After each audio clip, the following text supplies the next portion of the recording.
Hello guys, in this tutorial you will learn how you can change the interface language for your account on WhatsApp using your PC or laptop. So let us guide you through this.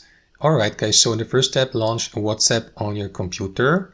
And once you're inside guys, what you will need to do is click into that gear icon in the very bottom left corner of your display here. So click into it, and from here head over to the general settings, and here to the right you will see these language settings.